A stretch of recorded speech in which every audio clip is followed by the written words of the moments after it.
mérite notre respect et notre admiration. Cette administration et respect, c'est à plusieurs égards.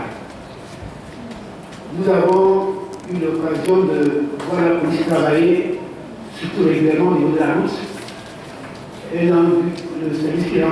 Et deuxième point, c'est l'action que nous avons suivie hier, certainement pour ceux qui l'ont suivi à la télévision. On nous a donné l'information à savoir que la police a mis la main sur des braqueurs. Et vous vous rappelez qu'au cours des discussions antérieures, on s'est toujours demandé comment se fait qu'il y a la police, mais on n'arrive pas à mettre la main sur les braqueurs. Donc c'est dire quelques-unes des actions que la police mène dans le cadre de sa fonction ou de sa mission essentielle, qui est la protection des citoyens.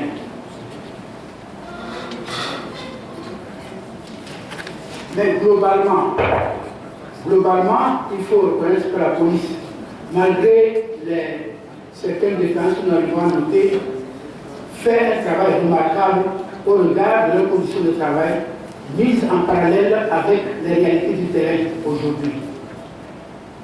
La nécessité donc d'un statut spécial répond donc à la particularité de la profession.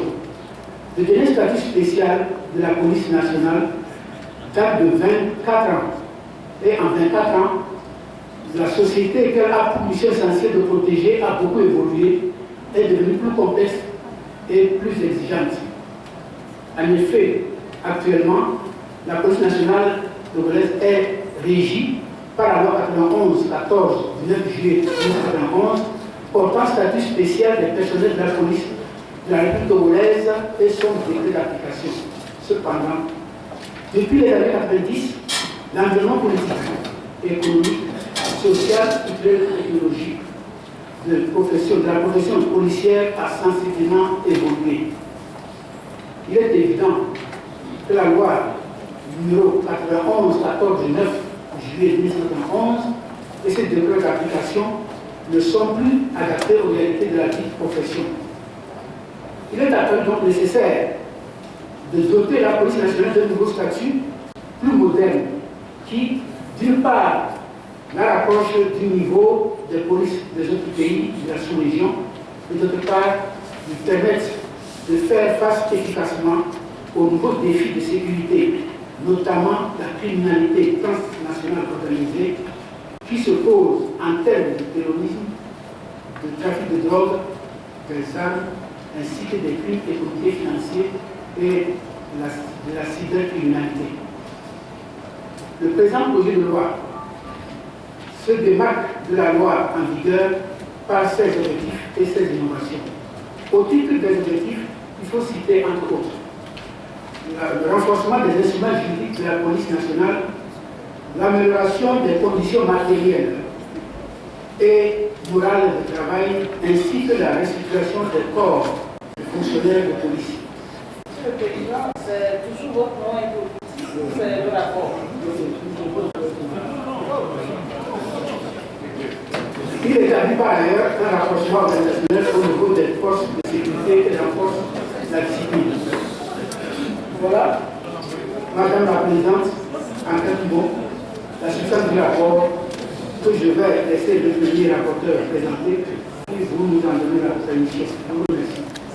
Merci, Monsieur le Président. Du projet de loi portant statut spécial de la police nationale. Sommaire. Introduction.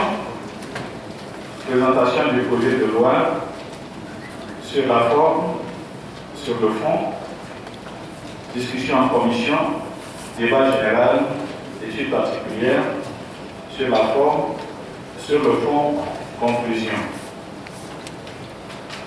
Introduction. La commission spéciale composée des commissions de la défense et de la sécurité, des lois constitutionnelles, de la législation et de l'administration générale, des finances et du développement économique et des droits de l'homme a été saisie pour étude au fond du projet de loi portant statut spécial de la police nationale. À cet effet, elle s'est réunie le 3 juin 2015 à la salle plénière du Palais des Congrès siège de l'Assemblée nationale pour l'examen du projet et le 8 juin 2015 pour l'adoption du rapport. Les travaux sont déroulés sous la présidence de l'honorable Paka Komi, président de la dite commission. La commission spéciale est composée comme suit. Messieurs Paka Komi, président, David Toko, Kadila, vice-président, Toussa Komi Gabeni, premier rapporteur, Yako Kossi, deuxième rapporteur, Alonou Kokou, membre, Madame Amegandi, Manali Isabelle, membre, Messieurs Apeke, Aspeou Wokan, membre, Apévan Doji, membre, Apéjouké Assou Jean-Marie, membre, Madame Azouma épouse Papadia Aumont, Ouélekouma, membre, Monsieur Assouman Derman, membre, Aote Simala, membre, Boyni Tchaktaka, membre, Doélous Adama Rumen, membre, Frère Jean-Pierre, membre, Galou Kokou, membre, Madame Yankoafré, Akwen Sabine, membre, Odin Eke Kokou, membre, Jean de Komali Zigori, membre, Katin Dagre, membre, Koki Kosiko Kalénion, membre, Mesdames Claudie épouse Bakali Yobat, membre, Koukopa épouse Banya Isolemo, membre, Messieurs Padenou Amoussouri, membre, Pogo Kodjo, membre, Nayo Kofi Besseou, membre, Osei Yaovi, membre, Ouako Chanyao, membre, Madame Sewa Adjo Makafou Sekoko, membre, Messieurs Sogoyi Bekei Essoram, membre, Dalgon Sambiri Nouakin, membre, Chamo Abalea, membre, Chao Padoum Rekou, Christophe, membre, Chassé Awedou, membre, Madame Tinyopa Ayawavi Nemba, membre, Monsieur Yentoumi Kodjo Ipaletou, membre. Les députés de la commission spéciale dont les noms sûrs ont effectivement participé aux travaux. Il s'agit de M. Pachakomi, David Toko Kajila, Toussa Komi Gabeni, Alonou Kokou, Madame Amegandi Manali Isabelle, M. Apeke Aseou Wokan, Apejouké Assou Jean-Marie, Madame Azouma, aux membres, Ouélekouma, épouse Papadia, Monsieur Assouma Derman, Awate Simala, Madame Yankoafré, Akwe Sabine, Monsieur Gabou Kokou, Open Eke Kokou, Jondo Komali Diboli, Katen Dagwe, Kofi Kosiko Kalénion, Madame Pouko Oupa Isolemo, épouse Banya, Monsieur Padenou Amoussouli, Kogo Kodjo, Osei Yaoui, Kuro Akpo Chanyao, Madame Sewa Adjo Makafu Sekoko, Monsieur Tagon Sambiri Nouakin, Chamon Abalea, Chao Padoumrekou, Christophe Chassé Awedou, Madame Tinyopa Ayawi Demban, Monsieur Yako Kossi et Yentoumi Kodjo Ipaletou. Les députés ici Kofi-Jean, le député ici Kofi-Jean, président de la commission des relations extérieures et de la coopération, a également participé aux travaux. Messieurs Yak Dameham, ministre de la Sécurité et de la Protection civile, Amadou Kakon Yakoubou, ministre des droits de l'homme et de la consolidation de la démocratie, chargé de la mise en œuvre des recommandations de la commission Justice, Vérité et Réconciliation CVJR, et Trimois Christian, secrétaire d'État chargé des relations avec les institutions de la République, ont participé aux travaux en qualité de commissaire du gouvernement. il s'était accompagné des collaborateurs ci-après. Iléo Pacha, conseiller juridique du ministre de la Sécurité et de la Protection civile. Akobi Vincent, attaché de cabinet du ministre de la Sécurité et de la Protection civile. Yogo Komi, attaché de cabinet du ministre de la Justice et des Relations avec les institutions de la République. Udo Uko, ECO, directeur général de la police nationale. Jacob Pandi, directeur de la région de police niveau 1 et directeur de l'école nationale de police. Oleketi Kokou, directeur des affaires communes à la direction générale de la police nationale. Minepo Kokou, directeur de la législation au ministère des droits de l'homme et de la conservation de la démocratie, chargé de la mise en œuvre des recommandations de la CVJR.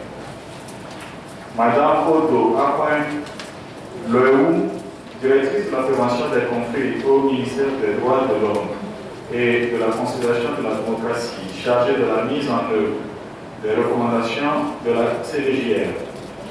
Odier Kapoin Mpako, directeur du renforcement démocratique au ministère des droits de l'homme et de la consolidation de la démocratie, chargé de la mise en œuvre des recommandations de la CVJR.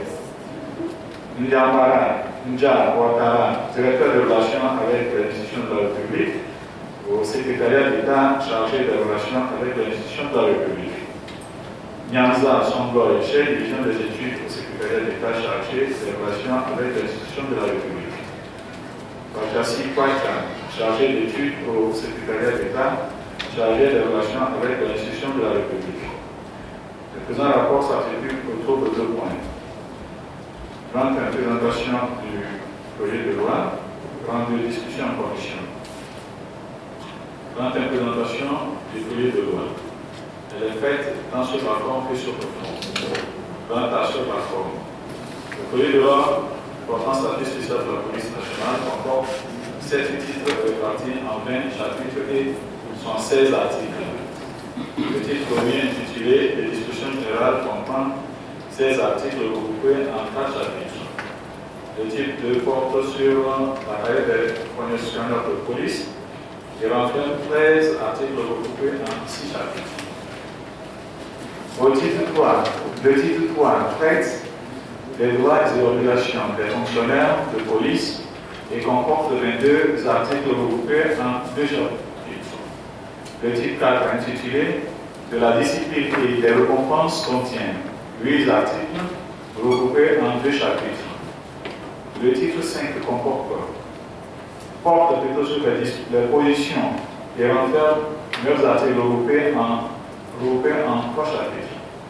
Le titre 4, le délai de la cessation des fonctions, comprend 3 articles regroupés en 2 chapitres. Le titre 7 après aux dispositions transitoires et finales et compte 4 articles. Rendez sur le fond. La police nationale togolaise est régie à ce jour par la loi numéro 91-14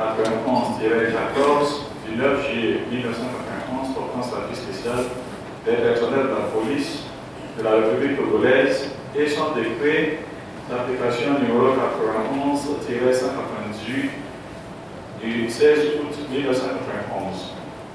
Au regard des exigences de la profession policière dans un environnement sécuritaire, judiciaire, politique, économique, social, culturel et technologique différent de celui des années 90, il est apparu nécessaire de doter la police nationale d'un nouveau statut de moderne qui, d'une part, la rapproche du niveau des polices des autres pays de la sous-région et d'autre part, lui permet de faire face plus efficacement aux nouveaux défis de la sécurité et aux enjeux judiciaires. Ainsi, le présent projet de loi s'inscrit dans le contexte général de la refondation des forces de défense et de sécurité, mais aussi dans la modernisation des professions de justice. Il vise à renforcer les institutions juridiques de la police nationale, améliorer les conditions de vie ainsi que les conditions matérielles et morales nécessaires pour accroître les capacités opérationnelles de la police nationale. Adapter les missions de la police à l'évolution de l'environnement sécuritaire, restituer les corps des fonctionnaires de police, instituer un nouveau système d'évaluation des fonctionnaires de police axé sur la performance.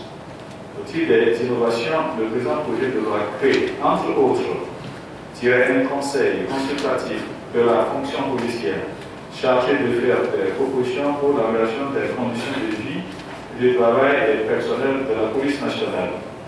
Des rangs et appellations hors hiérarchie d'inspecteur général de police et de contrôleur général de police pour être en conformité avec l'évolution de l'institution policière au plan régional et international. Des grades de major dans le corps des officiers et sous-officiers, notamment le grade de commandant-major de police pour les premiers et celui de major de police pour les seconds. Par ailleurs, le nombre de corps composant la police nationale est passé de 4 à 3, avec de nouveaux grades et d'appellations attribués aux différents niveaux de responsabilité, notamment dans le corps des officiers ainsi que dans le corps des sous-officiers et agents de police. Également, l'âge limite de départ à la retraite des personnels de police a été relevé. Quant à la discipline, elle a été renforcée par le réaménagement du régime des sanctions en tenant compte de la particularité et des contraintes inhérentes à la profession. Le présent projet de loi traite, au titre premier, du champ d'application, des missions et de l'organisation de la police nationale, des catégories de personnel et des corps, des grades, rangs et appellations. Au titre 2, du recrutement, de la formation et de l'emploi des personnels, de l'avancement, de l'évaluation, du dossier individuel et de la limite d'âge. Au titre 3, des droits et des obligations. Au titre 4, de la discipline et des récompenses. Au titre 5, de la position d'activité, de la position de non-activité, de la position de service détaché ou détachement et de la position de disponibilité. Au titre 6, de la cessation temporaire de fonction et de la cessation définitive de fonction. Au titre 7, des dispositions transitaires et finales. Droit de discussion en commission. Après présentation par le commissaire du gouvernement des motifs qui sous-tendent le présent projet de loi, le président de séance a ouvert un débat général au cours duquel les députés ont exprimé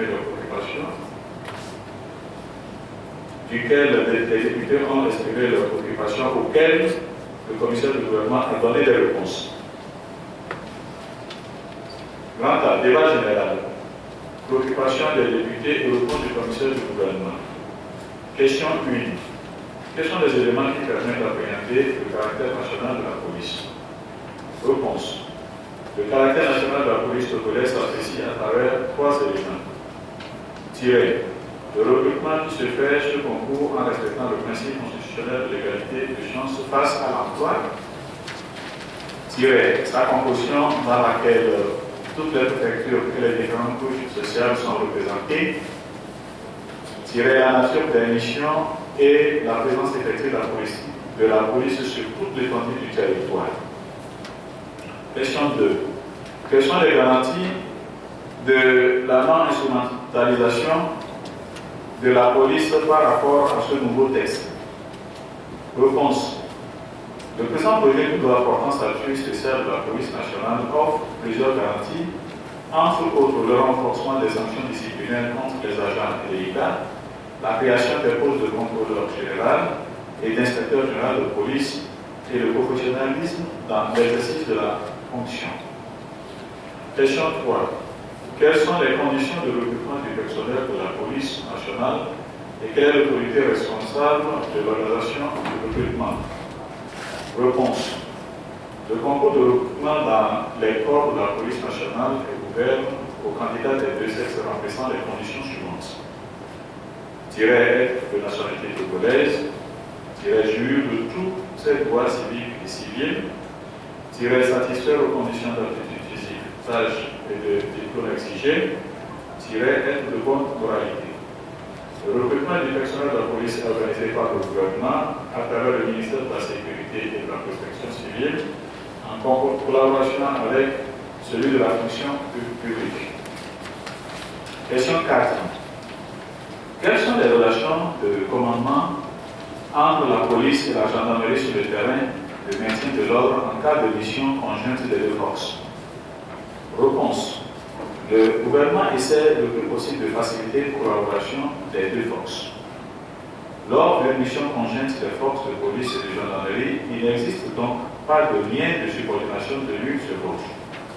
Les deux unités travaillent de concert pour la sécurité de la population. Elles peuvent être dirigées soit par un commissaire de police ou un officier de gendarmerie, soit par les deux, et selon la nature de la mission, le commandement peut également être séparé. Il s'agit d'un commandement rotatif qui a pour finalité l'efficacité de la mission. Question 5. Il est communément admis que la police est un corps civil. Pourquoi ne pas harmoniser l'âge de départ à la retraite des agents de la police avec ceux des fonctionnaires de la fonction publique? Réponse. La différence de l'application de l'âge de départ à la retraite des agents de la police et ceux des fonctionnaires du secteur public s'explique par les spécificités de la fonction qui se traduisent dans la rigueur de la formation, les conditions de travail difficiles des policiers et le caractère spécial du statut qui déroge au statut général. Question 6. Que devient le corps des gardiens de la paix dans la nouvelle relation de la police nationale? Réponse. Le corps des gardiens de la paix se retrouve dans le corps des sous-officiers et agents de police. Question 7. Quels sont les indices de salaire pratiqués dans les différents corps par rapport au nouveau texte? Réponse. Le début d'application du présent statut déterminera les indices de salaire. Toutefois, ces indices qui ont pour base ceux pratiqués dans la fonction publique seront revalorisés en tenant compte des exigences du métier de la police. Recommandation 1. La commission spéciale recommande au gouvernement que, dans le degré qui sera pris en application de la loi portant statut spécial de la police nationale, les indices de la police soient alignés à titre indicatif sur ceux de la gendarmerie nationale. Exemple, les grades hors hiérarchie doivent correspondre au corps des généraux des armées. Le commissaire divisionnaire au colonel des armées. Le capitaine de police au capitaine des armées dans le corps des officiers de police. L'adjudant de police à l'adjudant des armées dans le corps des sous-officiers et agents de police. Question 8. Existe-t-il une police judiciaire au civil? À quel corps s'assimile-t-elle dans le nouveau texte? Réponse. Il existe une direction de la police judiciaire dans l'organigramme de la direction générale de la police nationale. Et en général, la police nationale assure à la fois la mission de police administrative et de police judiciaire. Parler donc de police judiciaire, c'est d'abord faire référence à une mission et non à un corps spécifique. L'exécution de cette mission de police judiciaire est attribuée à des officiers de police judiciaire externalités en fonction d'une habilitation et à des agents de police judiciaire. Le code de procédure pénale et d'autres textes d'application définissent les officiers de police judiciaire et les conditions de l'habilitation officier de police judiciaire et agent de police judiciaire. Dans l'exercice de cette fonction judiciaire, la police nationale est sous le contrôle et la surveillance des parquets et donc sous la tutelle du ministère de la Justice. Question 9. Le présent projet de loi est-il une mise à jour de l'ancien texte ou s'agit-il d'une refonte totale? Réponse. Le présent projet de loi est une refonte totale de l'ancienne loi numéro 91-14 du 9 juillet 1991 portant statut spécial d'inspecteur de la police de la République togolaise. Question 10. Ne serait-il pas indiqué de faire un statut général de force de défense et de sécurité dont chaque corps bénéficierait d'un statut particulier ou spécial? Réponse. Les dispositions constitutionnelles ont prévu les cas dans lesquels il faut élaborer un statut général. La spécificité de la police fait d'elle un corps auquel il faut appliquer un statut spécial. En outre, la police nationale assure des fonctions judiciaires alors que les forces de défense à l'exception de la gendarmerie nationale, n'en suit pas. Le régime disciplinaire de la formation, les suggestions ne sont pas non plus les mêmes. Il est donc difficile de les mettre dans les mêmes conditions statutaires. Question 11. Dans la perspective de la modération de la police et de la décentralisation des organes de l'État, quelle place réserve-t-on à la police municipale, à la police des polices et à la police scientifique? Réponse. La police municipale relève du domaine de la commune et ne pourrait être prise en compte par le présent statut, mais par d'autres textes d'application de la loi relative à la décentralisation et aux libertés locales. En ce qui concerne la police des polices, elle est en réalité une structure interne à la direction générale de la police nationale et au ministère de la Sécurité. Cette mission de contrôle et d'enquête propre à la police est assurée par la police nationale togolaise, par l'inspection générale de la police nationale et pour l'ensemble des forces de sécurité par l'inspection générale des services de sécurité placés auprès du ministère de la Sécurité. Quant à la police scientifique, c'est une unité chargée de rechercher les éléments scientifiques nécessaires, biométrie, ADN, mathématiques, physique ou chimique, etc., à une enquête à partir de divers procédés incontestables. Il s'agit d'une unité composée de scientifiques chargés de recherche, d'analyse de données scientifiques nécessaires au travail des autres unités de police ou de gendarmerie. Question 12. Quelles sont les garanties de l'application effective de ce nouveau texte?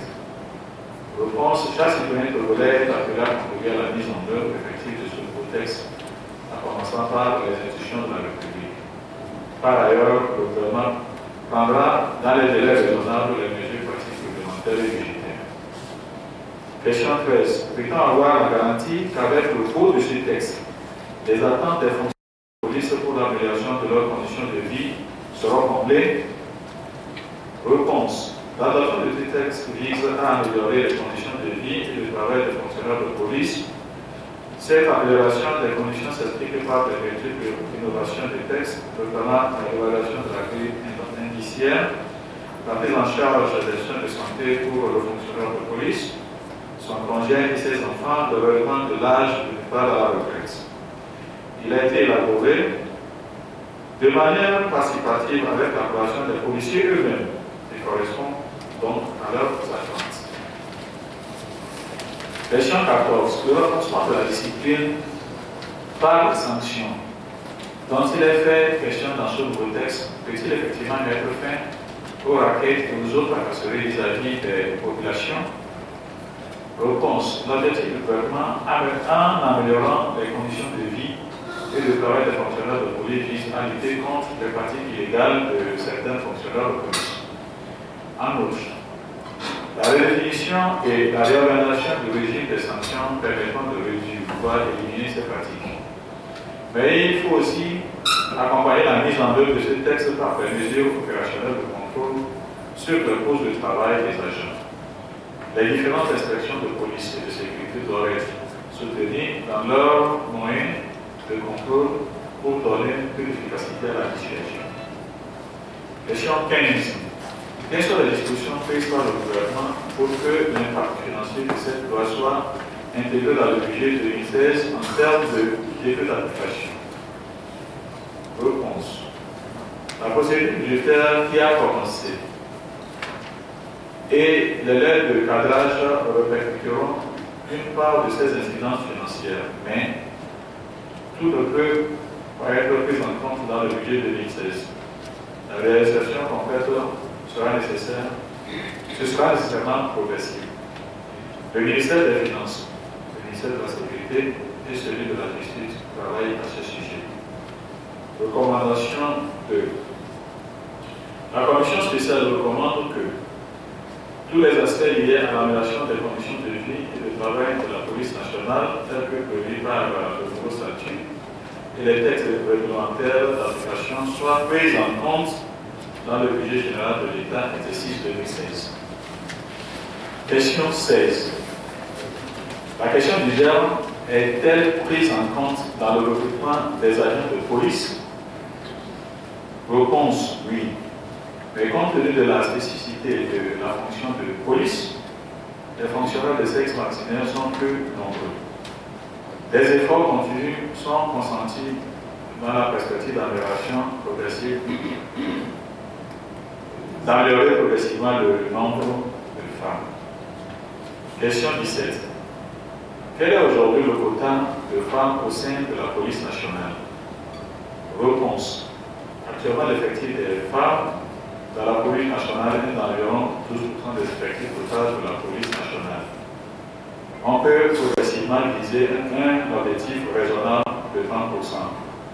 Mais il faut aussi tenir compte des besoins de service et de la nature des missions, des mutations, de la délinquance et de la criminalité. La répartition par sexe est toujours faite en fonction des besoins de service. Question 18. Qu'est-ce qui explique la présence de la police au sein des postes de contrôle des douanes? La police aux frontières est nécessaire pour des questions de sécurité qui ne relèvent pas de la douane, des questions d'immigration et pour divers autres contrôles. Question 19. Le nombre de policiers permet-il d'assurer une protection efficace de la population? Réponse est nécessaire d'augmenter les effectifs de la police nationale, dont les missions sont nombreuses et variées. Le gouvernement a progressivement augmenté ses effectifs et les recrutements ont régulièrement lieu. Cependant, malgré l'effectif insuffisant du personnel de la police, celle-ci remplit efficacement sa mission de protection de l'ordre public grâce à l'appui qu'elle reçoit des gardiens de préfecture et de la gendarmerie qui est compétente hors zone urbaine. Question 20. Qu'est-ce qui justifie l'installation de postes de sécurité à l'intérieur du territoire? Ce sont des postes de contrôle ponctuels de sécurité qui sont mis en place en fonction des préoccupations sécuritaires qui sont remontées et du positionnement des localités. Leur durée est fonction de l'état de la sécurité dans ces localités. Question 28. L'alinéa 2 de l'article 8 ne remet-il pas en cause le principe de la hiérarchie dans le corps de la police? Réponse. L'alinéa 2 de l'article 11 n'est pas contraire au principe de la hiérarchie pour les raisons suivantes.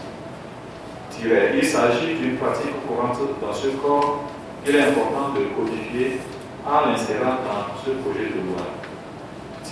La primauté de la fonction sur le grade est de nature à permettre un fonctionnement harmonieux du service, car la fonction confère à son titulaire une autorité qu'il faut lui permettre d'exercer. Question 22. La nomination du directeur général de la police nationale, tel que prévu dans l'article 3 du nouveau statut, ne peut-être pas être limité au corps des commissaires de police ayant au moins le grade de commissaire divisionnaire, des magistrats ou des administratifs civils de haut rang, ainsi qu'il est spécifié dans les statuts de certains pays de la sous-région ouest-africaine. Réponse. La demande retenue par le gouvernement ouvre encore plus largement les possibilités de nomination à cette fonction. La relation retenue permet, par exemple, d'y nommer le compatriote de la diaspora ou des organisations internationales qui ont une expérience utile dans le domaine de management des forces de police. Réduire à une liste de profils et cadrer toutes les autres compétences qui peuvent être mobilisées. C'est la même rédaction qui a été faite pour l'agression de la gendarmerie nationale qui peut désormais être assurée par des civils. Grand B, étude particulière. Le cours de l'étude du dispositif, les députés ont apporté des amendements tant sur la forme que sur le fond. 1. Sur la forme. Au 5e tiré de l'alinéa 2 de l'article 2, la Commission a remplacé en guillemets C, SES, par l'heure, car c'est ce qui convient. À l'article 22, la Commission a inséré une virgule entre chargé et sous pour une meilleure compréhension. Au dernier tiré de l'article 5, la Commission a ajouté S à faute pour harmoniser avec les précédents tirés. 2. Sur le fond, à l'article 33, la Commission a inséré un nouveau tiré intitulé congé annuel entre le deuxième et le troisième tiré afin de prendre en compte le congé annuel de droit prévu par le statut général de la fonction publique. À l'article 75, la Commission a supprimé contraire entre antérieur et à pour indiquer que le présent projet de loi est un recours total et supprime toutes les autres dispositions antérieures. Conclusion. La Commission a récapitulé ses travaux dans un tableau d'amendement intégré au présent rapport. Ce tableau comporte 3 colonnes. La première indique le numéro des amendements. La deuxième est relative aux amendements adoptés. La troisième est réservée au texte adopté par la Commission. Le présent rapport est adopté par la Commission spéciale à l'unanimité de ses membres présents. En conséquence, la Commission spéciale propose à l'Assemblée nationale l'adoption du texte qu'elle soumet à son approbation. Pour la Commission spéciale, le président Komi Pacha, le premier rapporteur dans le Komi Toussa. Merci, Madame la Présidente. Le véhicule n'était pas teinté partout, c'était juste un vitre arrière qui était teinté. Je lis cette question à la question des conditions des policiers. Est-ce qu'il ne faut pas régler la question une fois pour de bon pour que les raquettes cessent?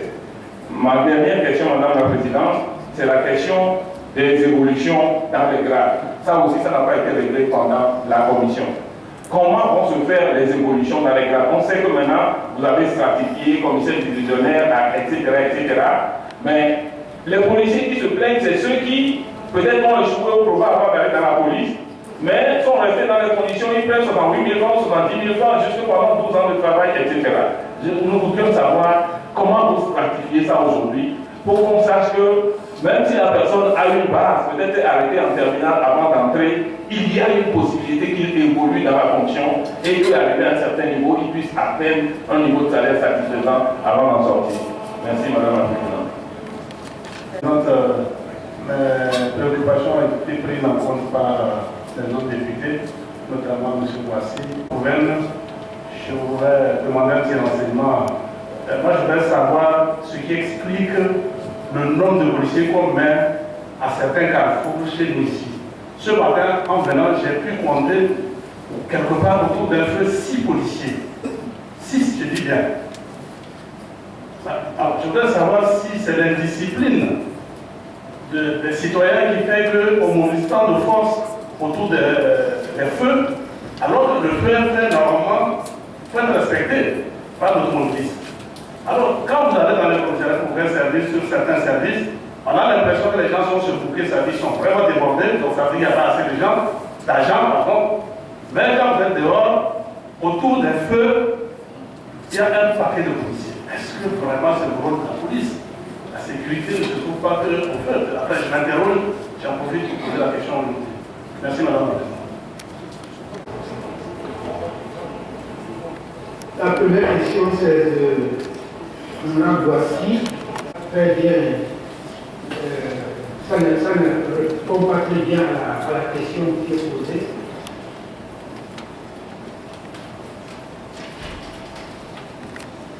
Bien.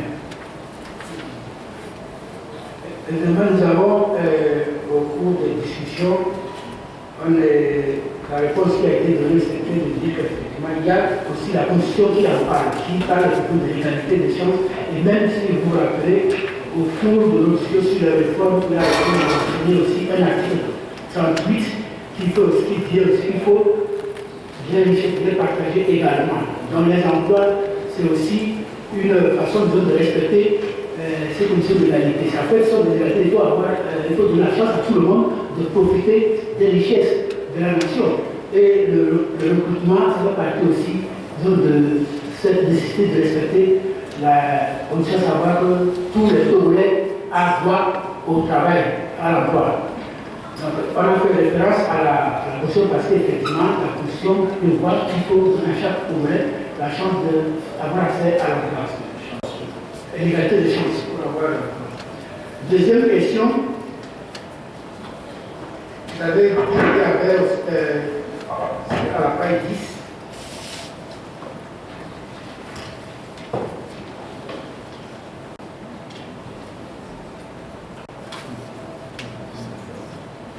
Vous pouvez reprendre, vous avez dit qu'il y avait, vous posez la question de savoir si ça y donne un nouveau poste au niveau des contrôleurs, le corps de contrôleur général. Voici, est-ce que vous pouvez reprendre votre question? Il y a quelqu'un avait été nommé inspecteur général de la police dans un pays. Alors que maintenant on dit que ce poste vient d'être créé. Je voulais savoir si c'est vraiment moi qui me trompe ou bien effectivement il y a quelque chose parce qu'il y avait quelqu'un qui avait été nommé et je dis bien que je ne donne pas la. Merci. Or, le texte dit qu'on vient de le créer. C'est ça qui me pose problème. Merci. Sur cette question, nous avons posé des questions, on nous a répondu vraiment qu'en fait, il s'agissait d'ouvrir c'est toujours le plan de carrière où il y avait le contrôleur général et le secrétaire général. Donc après, les commissaires divisionnaires et l'inspection va aller au-delà. Mais on n'avait pas discuté de savoir est-ce qu'effectivement il y avait un peu sorti. Donc je laisserai ça au commissaire du gouvernement pour pouvoir donner plus de précision. Ensuite, page 16, le quota ou la proportion de femmes. Donc, vous voulez savoir qu'il faut plutôt, si c'est des chiffres absolus, il faut qu'on donne les chiffres absolus. Parce que quand on parle de quota ou de proportion, vous n'avez pas saisi effectivement ce que ça voulait dire. Parce que le quota, en fait, ça s'exprime en valeur relative. Quand on parle disons, de pourcentage, c'est par rapport à un chiffre donné.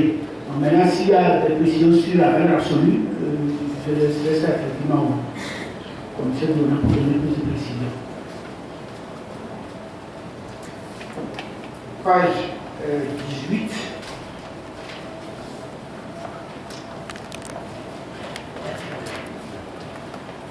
Page 18, il s'agit de question 18.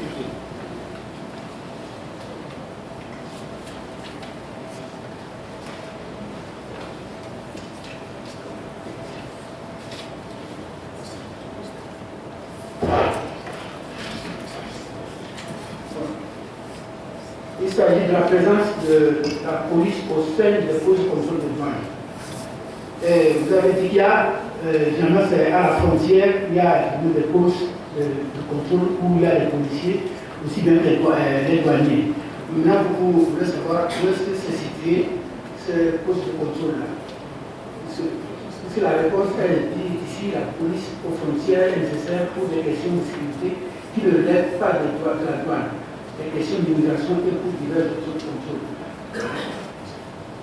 Donc, c'est très clair, nous parlons ici de poste de contrôle aux frontières. La police aux frontières, c'est à ça que la réponse est donnée. Oui. Il n'y a pas de dialogue. Si vous n'êtes pas satisfait, vous pourrez vous préciser votre question. Le commissaire du gouvernement va donner beaucoup plus d'éclaircissement. Ronald Abou a posé une question sur la page 11.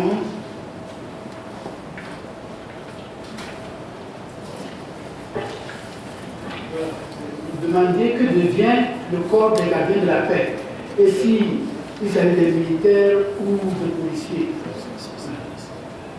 Donc, il est bien clair, c'est-à-dire que les gardiens de la paix sont maintenant intégrés à la police. Ça vous a dit au départ, dans les discussions qu'il y a eu, il y avait 4 corps, et maintenant c'est revenu à 3.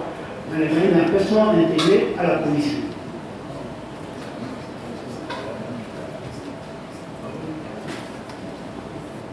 vous avez demandé à savoir si c'est les mêmes que les gardiens de préfecture, je crois que c'est ça.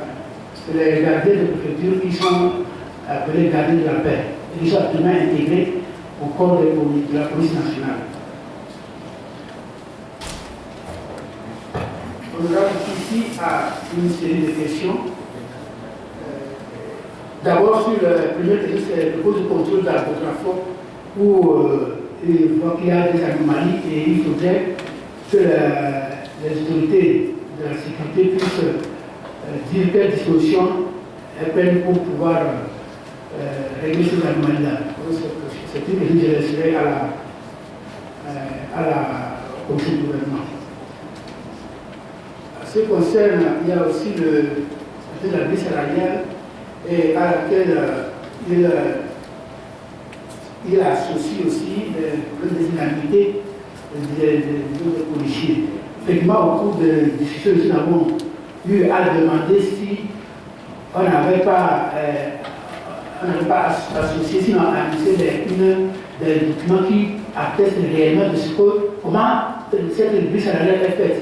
Donc là, nous avons été jusqu'à demander réellement est-ce que, après l'adoption de ce statut-là, est-ce qu'il va être appliqué et dans combien de temps? Et on a dit donc effectivement, il y a la distribution été prise pour qu'au bout d'un certain nombre de mois, que ce statut-là soit appliqué. Cette fois, c'était 8 mois, si je me trompe. Donc, moi, ce sont des préoccupations qu'on va transmettre également au conseil du gouvernement pour pouvoir donner plus de précision. Et la dernière question, c'était l'honorable Kissi aussi est concerné par le dernier point, c'était qu'il a, quand il circulait, il a parlé des policiers qui lui parlaient, disons, qui l'ont arrêté parce que son véhicule était teinté. Donc sa question c'est de savoir par rapport à cette situation-là, quelles sont les dispositions claires sur cet aspect. Donc je vais renvoyer ça également au commissaire du gouvernement. La dernière question, c'est l'évolution dans les grades. Je crois que tous ces questions-là, je vais laisser ça au. Sinon, dans le document, il a été spécifié comment on passe de corps à corps, de grade à grade, et d'échelon à échelon. Si le grade ici, pour la secteur, il veut plus de précision là-dessus, je vais laisser ça au commissaire du gouvernement. Merci Madame la Présidente. Je voudrais d'abord m'excuser pour ces va-et-vient qui sont indépendants de ma volonté. Madame la Présidente, honorable député, je voudrais remercier tous les intervenants pour la franchise de leur intervention. Le commissaire, le président de la commission a essayé d'apporter des éléments de réponse. Je me fais le devoir aussi d'en ajouter ou de donner d'autres précisions. Je demande votre indulgence pour les noms parce que il serait difficile que je donne les noms des honorables députés qui ont posé la question, mais j'essaierai de respecter l'ordre des questions. Il y a la question numéro temps et apporter l'élément de réponse. Donc la première question, je crois, c'est dû à la forme. Je tiens à remercier cet honorable député. La deuxième intervention a parlé du recrutement. Au lieu de parler de...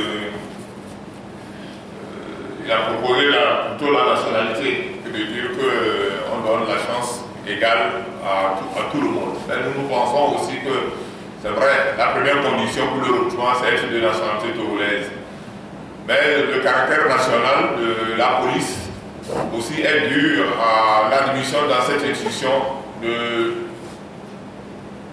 des deux sexes, aussi bien le sexe féminin et le sexe masculin.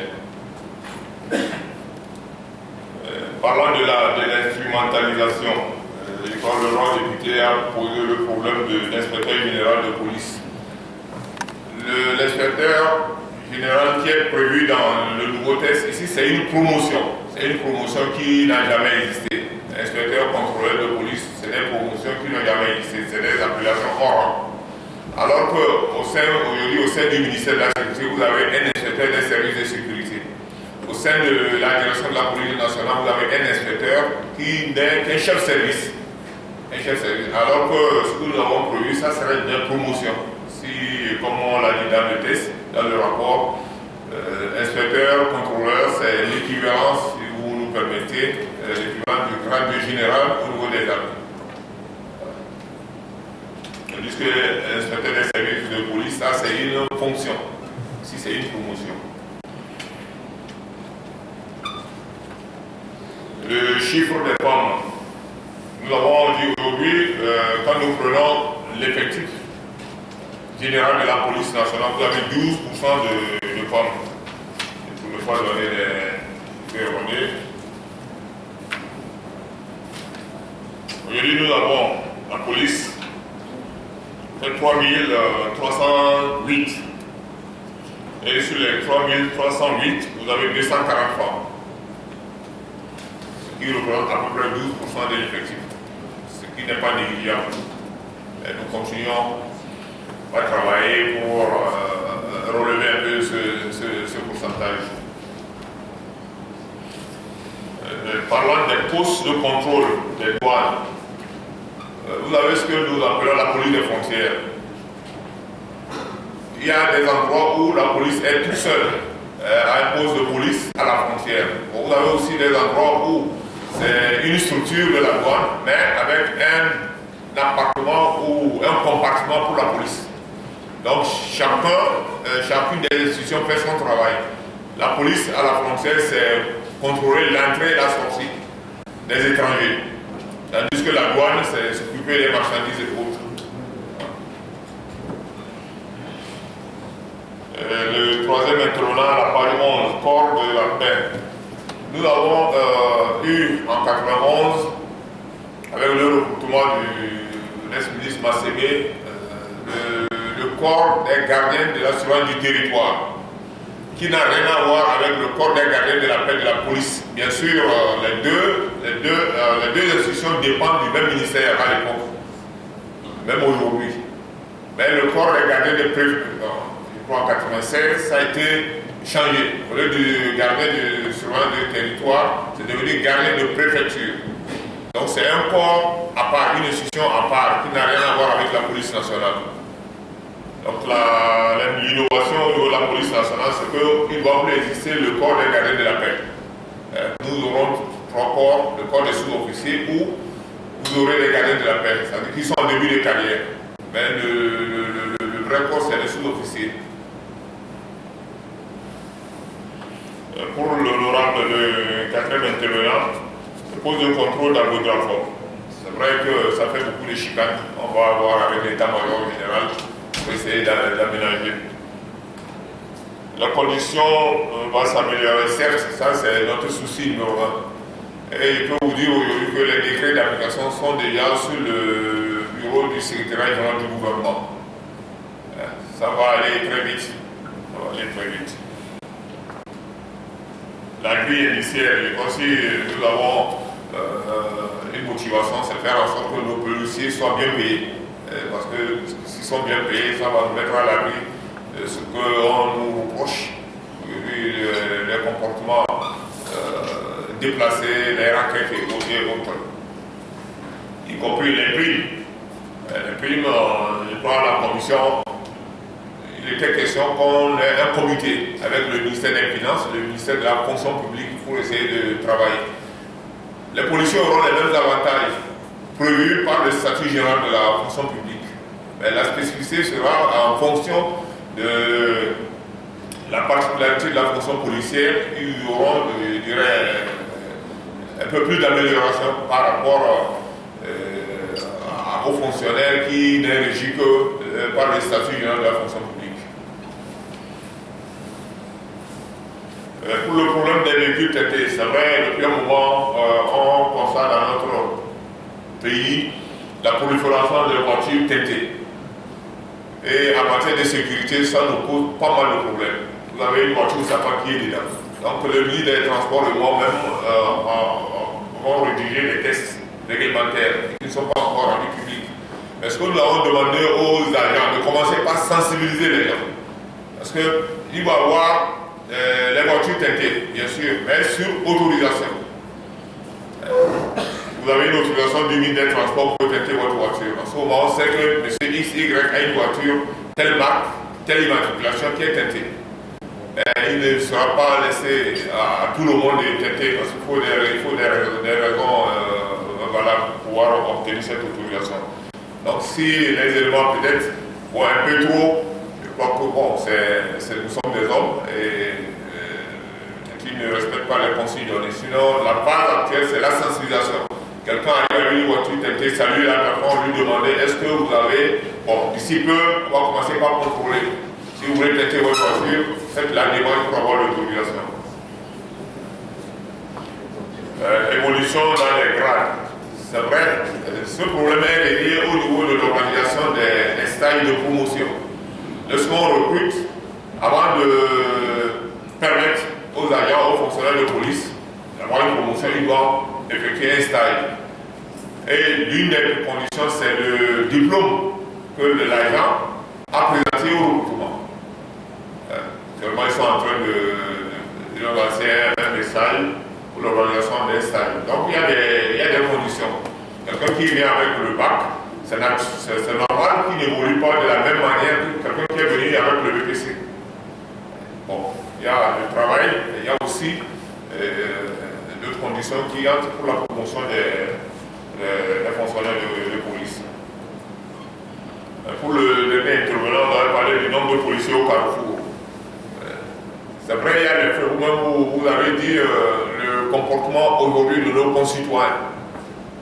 Si il va arriver un jour où le citoyen doit respecter le feu rouge, même à 2 h du matin, au moment où il n'y a pas de circulation, nous avons autre chose à faire avec la police que de les mettre au Carrefour. Mais aujourd'hui, même aux heures de pointe, tout le monde veut passer en même temps. Parce que vous avez un carrefour, il y a 8 artères. Vous n'allez pas mettre un seul policier pour gérer cela.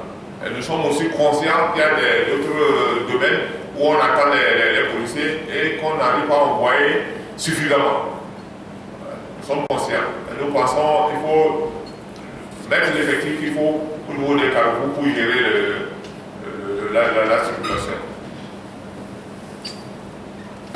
Voilà, madame la présidente, un peu pêle-mêle un élément que je peux ajouter aux réponses du président de la commission spéciale. Merci beaucoup. Merci, monsieur. J'ai interpellé le ministre du dit le quota c'est 30%, pourquoi ce n'est pas atteint? C'est pour ça que je vous propose de dire proportion au lieu de quota. C'est dans la question, ce n'est pas dans la réponse. De la même manière, pour votre question civile, les missions de police générale, au lieu de dire poste de douane, c'est le mot douane que je trouve très limitatif. On pourrait simplement s'arrêter qu'est-ce qui explique la présence de la police au sein des postes de contrôle. Maintenant, si c'est à la frontière, il faut que, parce que le ministre l'a bien dit, à la frontière, il y a des postes où c'est levé les policiers et ailleurs c'est les policiers douaniers. Mais quand on laisse la question telle qu'elle, c'est tout expliqué. D'accord, nous allons l'inclure. J'avais 3 préoccupations, mais il y en a 2 qui ont été déjà prises en compte. Donc, je vais poser la question sur la 3e préoccupation. Je reviens sur la question 17, qui est à la page 16, sur le quota de femmes au sein de la police. Le commissaire du gouvernement nous a donné des chiffres sur il y a 3308 policiers, dont 240 femmes. Si c'est cela. Alors, la première question, c'est sur ces 240 femmes, il y a combien de commissaires de police femmes sur les 240 femmes? Il y a combien de commissaires de police? Ensuite, à la question 3, concernant les conditions de recrutement, on nous a donné les conditions de recrutement. Nationalité, droit, jouir de ce droit civique, etc. Et à la question 16, la question du genre était prise en compte dans le recrutement des agents de police. C'est peut-être la même question. Mais là, on parle de spécificité de la fonction de police, qui fait que les femmes sont moins nombreuses que les hommes. Alors ma question, c'est de savoir si le principe constitutionnel de l'égalité des chances est observé dans le recrutement. Donc, peut-on parler de spécificité de la fonction qui fait que les femmes ne sont pas aussi nombreuses que les hommes? Si la même chance est donnée à tout le monde, ou bien est-ce qu'il existe des critères qui sont contraignants pour les femmes dans le recrutement? Merci, madame. Je pense que je vais commencer par mettre en marche le chrono.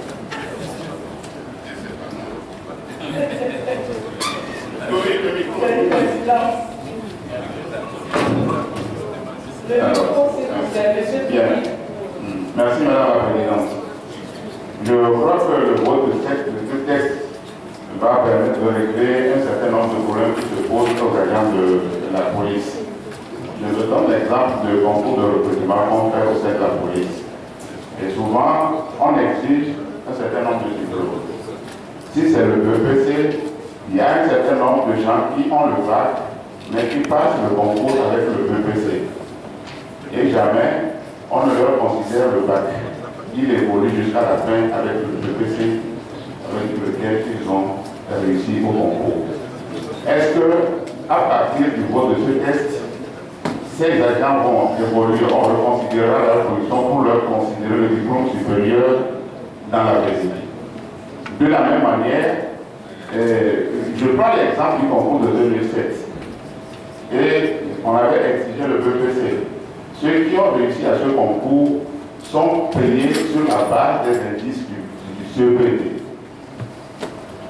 Est-ce que le vote de ce texte va régler tous ces problèmes? Merci, madame. Oui, merci, madame. On va vous donner la parole. Effectivement, je ne voulais pas poser de nouvelles questions. C'était pour relancer. C'est pour ça que j'ai demandé. C'était pour relancer sur deux éléments. Je remercie le ministre pour les réponses qui ont été données, dont les promesses, nous espérons, sont satisfaisantes, et les délais qu'il a donnés, qui sont même plus précises que ce qui nous a été donné en commission. Je le remercie pour ça. Mais il y a ces deux remarques que je voulais relever. Là où on a parlé des vitres teintées, je voulais souligner que certains véhicules sont des véhicules fabriqués teintés à l'origine. Et c'est ça, il faut tenir compte. S'il fallait avoir l'autorisation, au moment de l'immatriculation, joindre ça à ça en même temps, au niveau du service des transports. Et souvent, quand on revend ces véhicules teintés à l'origine, à part les véhicules officiels, blindés, la pare-brise avant n'est pas teintée, les deux premiers vitres avant ne sont pas teintés, c'est les vitres arrière et la pare-brise arrière qui sont généralement teintées. Donc je voulais faire remarquer ça. Le deuxième, c'est au niveau des prix que je voudrais relancer. Je comprends que le ministre a dit qu'il y a un comité qui va travailler là-dessus et je m'en réjouis. Je voudrais lui faire remarquer tout simplement, parce que nous ne serons pas au niveau de ce comité, qu'au niveau des agents de la santé, les personnels soignants ont eu plus de 80 000 par mois et les personnels de l'administration ont eu plus de 25 000 francs par mois. Juste pour indication, je n'ai aucun policier dans ma famille. Si je tourne les yeux, je n'ai aucun attaquant ou attaquant qui est policier. C'est juste pour l'intérêt général. Merci, honorable. Il y a des vitres qui sont déjà teintées peut-être à l'origine, ou même avant ces textes-là. Quelle est une chose qui sera réservée pour les propriétaires de ces véhicules-là, si les textes venaient à être adoptés? Je voulais aussi savoir, est-ce qu'il y a une insécurité liée à cela? Parce que si nous commençons par paniquer nos populations en dirigeant les véhicules de vitres teintées, je ne sais pas qu'est-ce que ça va donner. Parce que moi-même, j'ai teinté ma voiture sans avoir l'autorisation. Je ne sais pas si je vais la voir. Merci, Madame la Présidente. C'est vrai qu'il y a des moments où il y a un nombre assez important de policiers au rond-point pour toujours assurer la sécurité. Mais au même moment, il arrive des moments où ils sont là et des gens, les usagers indélicats ou indisciplinés, si je peux m'exprimer ainsi, qui font du n'importe quoi, et tu vas constater que nos forces de l'ordre ou les policiers en ce moment, soit c'est sous les arbres qu'ils sont et ils ne s'occupent pas de ce qui se passe là-bas. C'est vrai, il y a des moments où peut-être l'heure est avancée, tu dois avoir le recours, mais ce n'est pas le cas. Et soit ils ne sont pas là carrément, ceux qui ne sont pas là, mais des fois, la prison présente, il y a des trucs qui se passent et qu'ils sont à côté, on ne pouvoir pas arrêter ces cas de choses. Et au même moment, cette présence a des ronds-points, le long, mais ailleurs, il n'y en a pas du tout. Et il y a des périodes, des mois de pointe où on est très embêté. Nous voudrons soulever cela pour que les autorités, la hiérarchie en charge, puissent avoir un œil regardant pour assurer à nos paisibles populations une bonne circulation en ville. Je vous remercie, Madame la Présidente. Et à la page 7, partie B, il est mentionné qu'il faut doter la police togolaise d'un nouveau test qui puisse nous permettre d'atteindre ou bien de se rapprocher du niveau des autres pays. Bien, je fais l'observation suivante. Sur le plan sécuritaire, nous n'avons pas envié les autres pays de la région. Ça, félicitations à notre ministre en charge. Mais ce que je voulais savoir, s'il faut un test qui puisse nous permettre d'atteindre le niveau des autres pays, qu'est-ce qui fait que jusque-là nous n'avons pas élaboré ce type de test? Et pourquoi on ne peut pas, nous, à notre niveau, avoir un test qui puisse être un test ou un statut qui puisse être un test de référence pour les autres pays de la sous-région? Parce qu'il est dit que nous devons avoir un test qui se rapproche des autres pays. Est-ce qu'on ne peut pas avoir un statut où les autres pays peuvent chercher à se rapprocher de nous? La commission a essayé de donner assez d'éléments, mais je vais quand même essayer d'ajouter. Pour le premier intervenant, la spécificité de la fonction policière pour le personnel féminin, qui va de soi. Physiquement, je m'excuse, les deux n'ont pas les mêmes capacités. Et la femme, à un certain moment, elle devient inopérationnelle. Si vous avez les mêmes effectifs, supposez que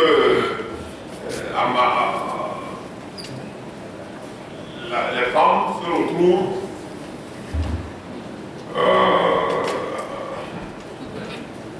avec des enfants. Je crois que ça ne va pas militer pour l'efficacité de notre police. Et même parfois au recrutement, lorsqu'on lance le concours, quand vous avez les dossiers, vous avez plus de dossiers des postulants masculins que féminins. Donc nous essayons de respecter un certain quota pour le personnel féminin, mais tout en respectant la nature de ce genre. Madame la Présidente, avec votre permission, je reviens un peu sur les effectifs parce qu'il y avait deux catégories d'effectifs. Il y a les effectifs d'avant 2014 et les derniers effectifs de 2014. Il y avait donné pour avant 2014. Et encore une fois, mes excuses. Donc au jour d'aujourd'hui, la police a un effectif total de 4416. 4416. Avec un effectif de 350 personnels féminins, dont 20 commissaires. 20 commissaires. 350 personnels féminins, 350 dont 20 commissaires.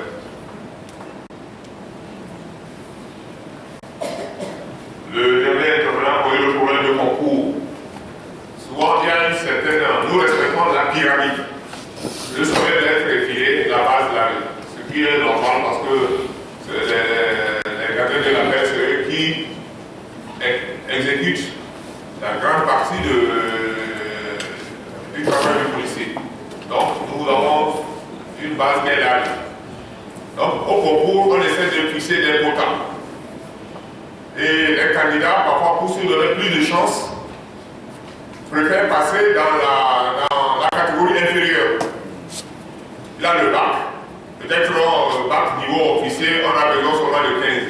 Les gardiens de la paix niveau BBC, on a besoin de 200. Donc les gens essaient de peser leurs chances, par où ils peuvent vite ou facilement réussir. Donc, si ce candidat passe, il a bien sûr le bac, il passe niveau BPC, il est aligné. Donc du jour au lendemain, il ne peut pas dire voilà, il a le bac, prenez-moi. Mais là, normalement, nous devons même le sanctionner. Nous devons le sanctionner. Mais on lui donne la chance d'évoluer par les concours internes. Après un certain nombre d'années, on organise un concours niveau officier et on dit avoir tel diplôme. Parce que moi, il peut faire valoir son diplôme de baccalauréat et passer le concours niveau officier. Mais il ne peut pas après le recrutement dire ah, il est passé avec le PC, mais il est le bac, voici le bac. Donc mettez-moi par les officiers. Non, ça ne se fait pas. Vous avez parlé de quelqu'un qui est recruté avec le BBC, mais qui gagne avec un 10 300, qui est l'indice selon le statut de la police. Le gardien de la paix est à indice 300. Ce qui, bon, vaut au niveau de la fonction publique, l'indice de celui qui a le CPD. Et c'est un des objectifs de ce nouveau test, c'est travailler vraiment pour valoriser la fonction policière. Je vais enchaîner en même temps avec la question de l'avant-dernier qui a parlé du statut de la fonction publique. Le statut général a été voté. Le décret d'application, peut-être ça ne va pas tarder à sortir, mais nous n'allons pas attendre. Il faut qu'on soit aussi prêts avec notre statut, avec le statut spécial de la police. Aujourd'hui, il peut même vous dire que l'un comité a beaucoup travaillé avec certains de la fonction publique, des finances et du ministère de la sécurité. Notre souci, sincèrement, c'est améliorer les conditions de vie et de travail du policier. Revenons sur les véhicules teintés. C'est vrai, il y a des véhicules qui arrivent, les vitres sont teintées d'origine. Ça permet d'identifier qui a importé tel véhicule et qui a les vitres teintées. Donc, comme le Roland l'a dit, du côté chauffeur, les vitres ne sont pas teintées. Les vitres sont teintées seulement derrière, du côté chef de bord. Mais aujourd'hui, ce qu'on observe, vous avez un véhicule, tout est noir. Tout est noir. Et ces gens décrochent et vous allez en 15-20 minutes, ils vous teintent les vitres. Il faut mettre un peu de l'ordre dans cela. Si les vitres sont, le véhicule est importé avec les vitres teintées, à l'immatriculation, on a l'identité de la personne. Mais aujourd'hui, les gens immatriculent avant d'aller à l'école faire teinter les vitres. Ça complique un peu le travail du policier en matière d'enquête.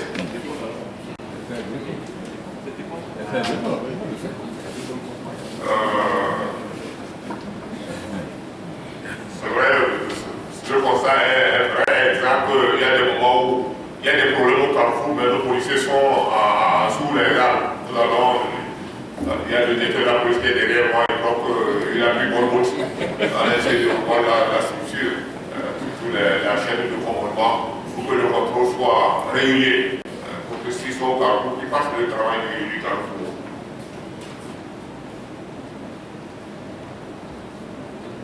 Il y a une question qui dépasse mes épaules parce qu'on a parlé des visites teintées, il y a Laurent qui a parlé des personnes voilées. Nous allons réfléchir là-dessus.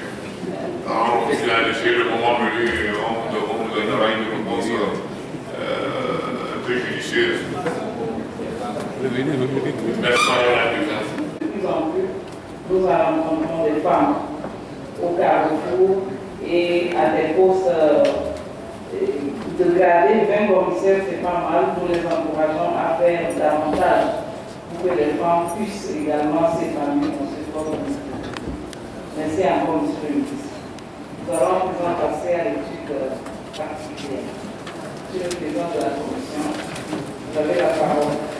Il y a un ordre malversement illégal, il est responsable de cela de subir des sanctions. Et lorsque le fonctionnaire refuse d'exécuter un ordre de malversement illégal et le chef veut le punir, nous avons ce que nous appelons les fiches de compte rendu de punition. Il y a une colonne où vous devez mettre le motif. Le subordonné doit faire sa déposition. Et la hiérarchie apprécie. La hiérarchie apprécie. Donc, vous trouvez un motif fallacieux pour le punir. Mais le chef aussi est là pour veiller. Il est là pour veiller.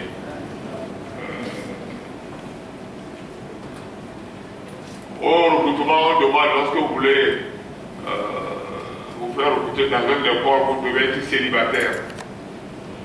C'est vrai, il arrive que des gens passent à travers les trous. Mais tôt ou tard, on finit par les découvrir. Parce que nous savons, comme il y a un article qui le dit, un commissaire de police ou une commissaire de police doit se marier après un an de service. Un officier 2 ans, un gardien ou une gardienne de la paix après 3 ans de service. Dans la déclaration des enfants, on arrive à détecter que la personne est venue déjà mariée et pas célibataire. Donc, il y a des sanctions qui sont prévues à cet effet. Voilà, Madame la Présidente, ce que je peux apporter comme complément. Des fonctionnaires qui ne portent pas leur bail, que nous demandons de nous aider en les dénonçant. Parce que ne pas porter son bail, c'est éviter qu'on l'identifie. Il peut être auteur d'une bêtise, et à partir du moment où il n'a pas son bail sur lui, il serait difficile de le retrouver. Donc, si vous tombez sur des fonctionnaires, de ce genre, il faut pratiquement saisir un chef de police. Mais la majorité applique le règlement tel qu'il est défini. Merci. Madame la Présidente, avec votre permission, je voulais revenir un peu sur l'opération Araignée. L'opération n'est pas supprimée. Aujourd'hui, vous rapportez.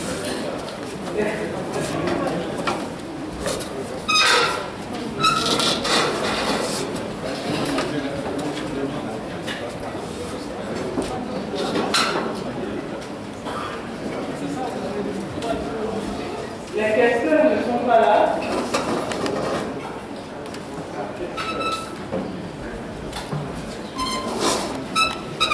Bon, nous allons pouvoir reprendre là où nous sommes arrêtés, c'est-à-dire le titre 4 de la discipline et des récompenses. Monsieur le Président de la Commission, vous avez la parole. Merci, Madame la Rapporteur, sur ce chapitre,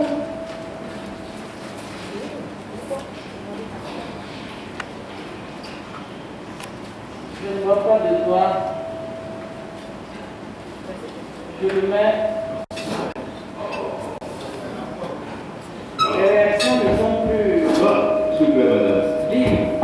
Non, c'est que je voudrais ajouter 55 là, pour mettre aujourd'hui après disciplinaire, pour savoir que c'est les textes qui sont accordés en jamais en nombre avec vérité.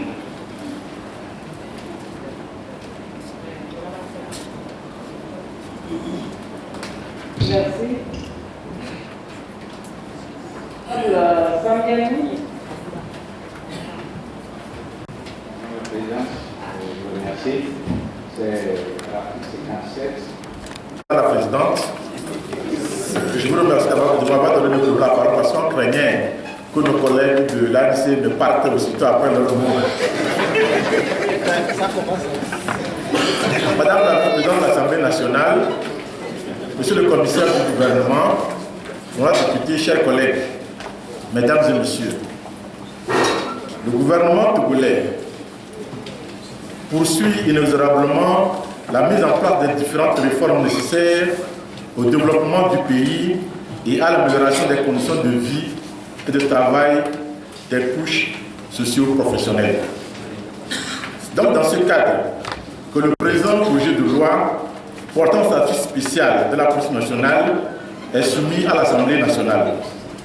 En effet, la profession policière s'exerce de nos jours dans un environnement sécuritaire, juridique, politique, économique, social et technologique de plus en plus exigeant et difficile. De plus, le contexte régional et international dans lequel s'exerce cette fonction milite en faveur d'un nouveau texte qui prenne en compte tous les paramètres intervenus depuis l'adoption de la loi portant statut spécial des forces de la police il y a 4 ans. Le présent projet de loi vise donc à doter la police nationale des moyens adéquats afin de lui permettre de jouer efficacement son rôle face aux nouveaux défis de la sécurité et aux enjeux judiciaires. Ainsi, le nouveau squelette, les missions assignées à ce corps et les conditions de travail sont des éléments incitatifs qui permettent désormais aux éléments de la police nationale d'exercer leur métier avec beaucoup plus d'entrain et de sécurité. Afin de permettre donc à la police nationale de rentrer dans le bénéfice de ce nouveau statut pour jouer efficacement son rôle, j'invite les députés du groupe parlementaire uni à voter pour le projet de loi qui nous est soumis. Je vous remercie.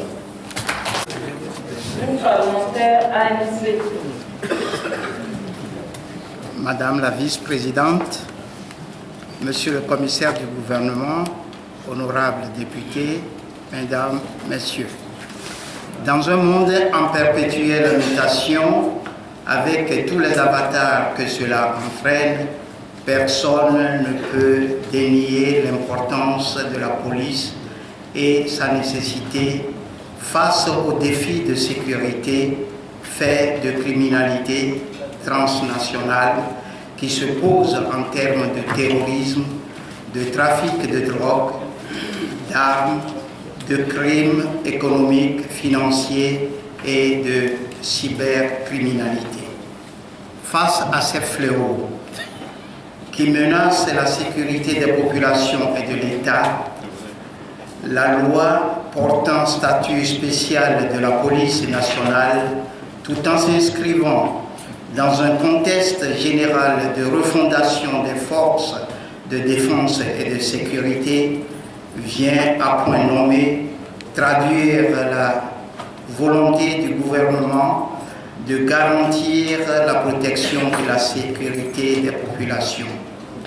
Un autre avantage que procure cette loi est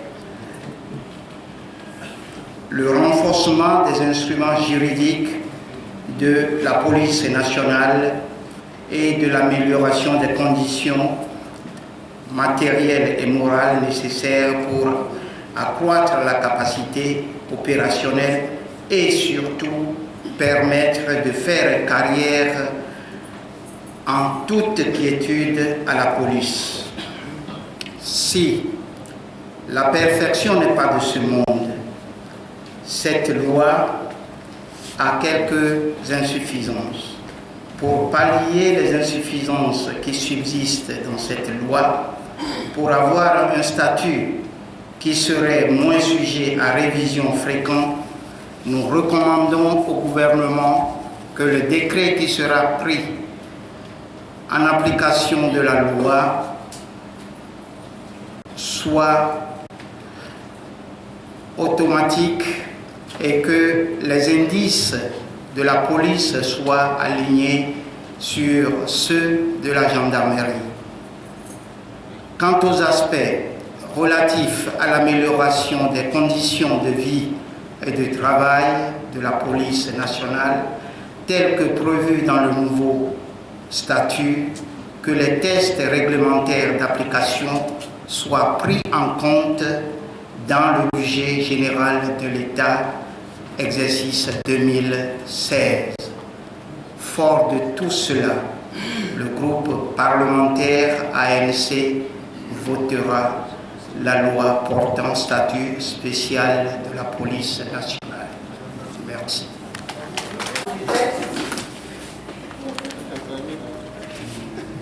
Contre, 0. Abstention, 0. L'ensemble du texte, le projet de loi, donc la loi portant statut spécial de la police nationale est adoptée. Merci Madame la Présidente. Madame la Présidente, honorables députés, Mesdames et Messieurs des médias. Ce jour 10 juillet 2015, presque 24 ans jour pour jour, restera une date inoubliable dans l'histoire de la police nationale togolaise. dans son discours à la nation à l'occasion du 54e anniversaire de l'indépendance de notre pays, le 26 avril 2014, le chef de l'État avait exprimé sa volonté de rénover nos outils de défense et de sécurité dans la police nationale. Il a pour joindre l'acte à la parole instruit mon département pour une réécriture du statut spécial de la police nationale. Ce texte que le gouvernement a soumis à votre approbation ce jour, relatif au statut spécial de la police nationale, s'inscrit dans la dynamique de cette refondation des forces de défense et de sécurité. Je voudrais saluer l'adhésion de votre institution à cette volonté politique du chef de l'État. Aujourd'hui, votre haute assemblée a adopté le statut spécial de la police nationale. Une manière de donner une nouvelle bouffée d'oxygène à notre institution. Je voudrais, au nom du gouvernement, vous exprimer toute ma reconnaissance pour cet acte historique que vous venez de poser. Le gouvernement, pour l'exécution de cette loi, donnera à notre institution qu'il veut plus proche de nos populations les moyens qu'il faut pour assurer la protection de ces populations et des institutions de l'État. Aujourd'hui, notre pays, comme la sous-région, est confronté à de nouveaux défis de sécurité. Je crois que l'acte que vous venez de poser ne peut que nous amener à être à la hauteur du relèvement de ce défi. Encore une fois, merci pour votre disponibilité. Que Dieu bénisse votre assemblée. Je vous remercie. De la sécurité et de la protection civile, honorables députés et chers collègues, mesdames et messieurs les journalistes, mesdames, messieurs, en votant ce jour la loi portant statut spécial de la police nationale, nous venons de poser un acte salutaire qui s'inscrit dans le contexte général de la refondation des forces de défense et de sécurité. Ce vote renforce l'arsenal juridique de notre pays en le dotant d'un conseil consultatif de la fonction policière chargé de faire des propositions en vue de faire face à de nouveaux défis de sécurité dans un environnement politique, économique, social, culturel et technologique.